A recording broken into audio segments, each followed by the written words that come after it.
And so we reach episode 20, really my 30th when you consider the bonus episodes, and it's starting off with the smallest video of the 4, and what will most likely be my shortest Final Fantasy IV video. This video will only be covering 5 particular rare items and bringing everyone up to the level cap. The first 4 of these are more Eidolons for Rydia. These are all so rare that a person can do multiple full playthroughs of the game and never obtain a single one. They're all 4 regular enemies in summon form: Goblin, Cockatrice, Mind Flayer and Bomb. Starting with Bomb. In the original versions of the game, the bomb summon could only be dropped by dark grenades and balloons. The drop rate is a miserable 0.39% chance. I should add that that's not 0.39% chance to actually obtain the summon, but 0.39% chance on top of the chance you will even get a drop at all. That said item drop will be the summon.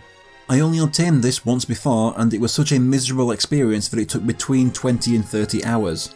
But thankfully, the GBA version included a slightly easier method that the PSP version made even easier. First I have to reach the bomb room of the Lunar Ruins on the section leading to Cid's trial.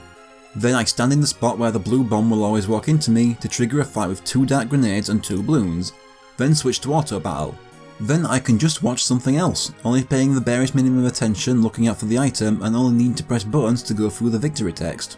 Through sheer insane luck, it only takes me 12 minutes to get a bomb. I use it to get Rydia the summon. For 10 MP, it deals damage equal to Rydia's HP.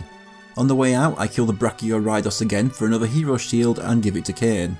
At this point, I haven't been pointing out level ups anymore. Everyone has learned every technique through leveling, and everyone is going to end the episode on the same one, so it'd be pointless. Next is Goblin. The best method for this is just the standard goblins outside Baron, but they also have the 0.39% drop rate. Once as a teenager, getting this took me about 15 hours. This time, it took me 50 minutes. This summon isn't even worth that amount of time, it's completely worthless. The last 2 I'm gonna go for in the same place: Rydia's trial in the Lunar Ruins. Normally the Cockatrice and Mind Flayer would also have the same 0.39% drop rate as the others, but the Mist Eagle and Mist Krakens drop them at a 12.5% chance instead. That's 1 in 8. Plus I can use the Mist Summoners to kill many of them in a single fight. Those increased odds don't make them drop immediately though. 25 minutes later, and after killing about 20 Mist Krakens in a single battle, I get a Cockatrice from the 1 Mist Eagle I killed at the start of the fight. I can't give it to Rydia yet though. There's a glitch in this trial in that any summons I give to young Rydia will be lost once she becomes an adult again, so I'll have to wait until I leave. Eventually I go a few hours without a Mind Flayer drop, so I have to leave just to make sure I save the Cockatrice I got, which is when I finally give it to Rydia.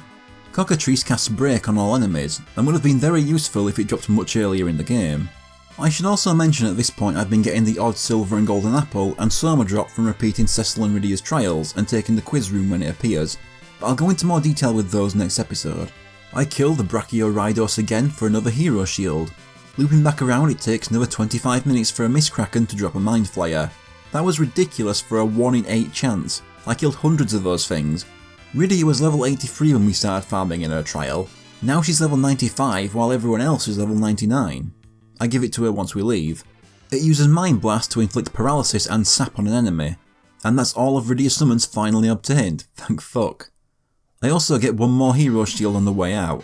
I return to Mysidia and give it to Palom and Porom. I take a team of Rydia, Rosa, Kain, Cecil and Palom back to the Lunar Subterrane. This is for farming Flam Princesses for their own 0.39% chance drop. If I use too many Sirens and don't get it, I plan to restart. But with some insane luck, it only takes 15 minutes to grab a pink tail. I take this back to the Adamantile Grotto and hand it over to the Tail Collector for an Adamant Armour, the best armour in the game, which I gave to Cecil. Now, I was only planning to get 1 of these, but since I got the first one so quickly, I thought I'd go back for a laugh and see how long it takes me to get a second one. On the way back, Rydia reaches level 99, maxing out every character's level. I thought 15 minutes for the first pink tail was insane luck, but then it took 14 for my second. I couldn't believe it. I decided it was best to end it there and not waste any more good luck. I give my second Adamant Armour to Rosa, and that's all for this episode. It may not sound like I played much this episode, but that was 7 hours I've condensed into just under 5 minutes. But don't worry, next episode will have more substance, as I dull the boredom of HP maxing by giving my opinions on half of the game's cast.